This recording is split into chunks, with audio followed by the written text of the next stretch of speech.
నిశ్చయముగా నీవు నీ కష్టార్జితమును అనుభవించెదవు. ఎవరైతే యెహోవా యందు భయభక్తి కలిగి ఆయన త్రోవలను అనుసరించి నడుస్తారో, ఆయన మాటలను, ఆయన ఆజ్ఞలను, అది త్రోవలంటే అర్థం. ఆయన త్రోవలను ఎవరైతే అనుసరించి నడుస్తారో వాళ్ళు ధన్యులంట.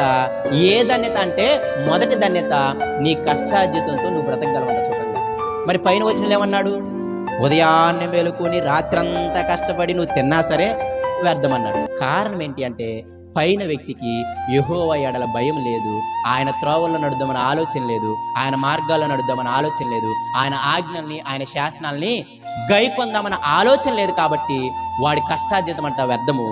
అయితే ఈ కింద వ్యక్తికి ఏంటంటే యెహోవా యెడల భయం ఉంది, భక్తి ఉంది, ఆయన మాటలు, ఆయన శాసనాల యెడల భయం ఉంది, ఆయన త్రోవలో నేను నడవాలి, ఆయన చెప్పిన మాటల ప్రకారంగా నేను నా కుటుంబం నడవాలనే భయం ఉంది. కాబట్టి వీళ్ళు ధన్యులు.